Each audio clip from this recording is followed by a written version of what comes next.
Now to another story you'll see only on Fox 4. A 12-year-old boy is now the latest victim bitten by a pair of stray dogs in Plano that have eluded animal control. This is the 7th reported attack by these dogs in 6 months' time.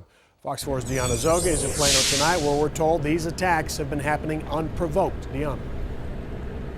Well, the 2 dogs that bit this child this week are believed to be the same dogs that were going after joggers over the summer. Tonight, these dogs are still at large, much to the dismay of their most recent young victim.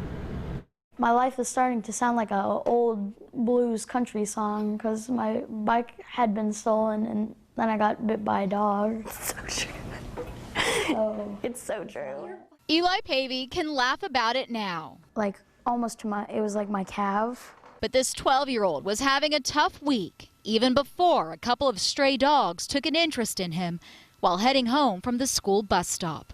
I just heard a bark and I was like, I just started running and I fell down because it got my leg and I kicked it away and then I walked home. This is the nice dog. Eli, who has his own English bulldog at home, had to go to the ER for 9 stitches. His mom, Tiffany, called Plano Animal Services with a description of the dogs. It turns out it's a familiar one. Since May, Animal Services has tracked as many as 7 reported bites from a blue heeler and another black and white dog.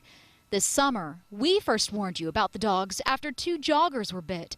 Animal Services does not believe any of the bites were provoked. One of the dogs is a blue heeler, and they are specifically bred to chase after cattle and bite them on the back of the legs to get them to go the way they want them to go. Complicating matters, the dogs are crisscrossing a 15-square-mile area. Anytime we've set traps out, they just disappear from that area and we're not able to get them captured. Why don't you just get a bunch of bacon and like put it down somewhere?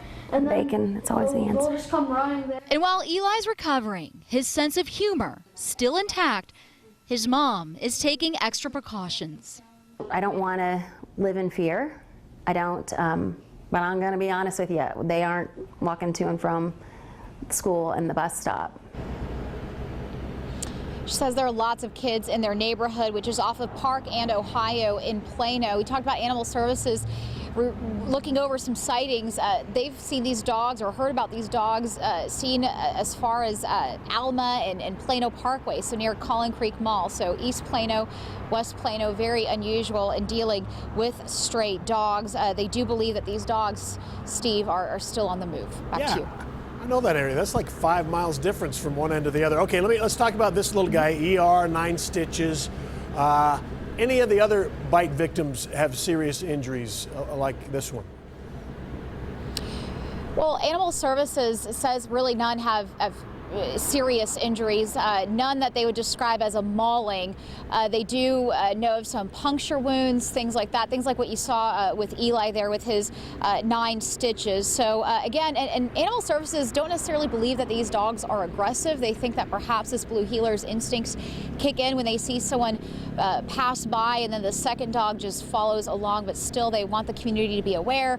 Call in any sightings immediately. Don't just post it to Facebook. Don't just get on next door and tell your neighbors. Animal Services wants to hear about it as soon as you see these animals. Steve. All right, Deanna Zoga in Plano, thank you.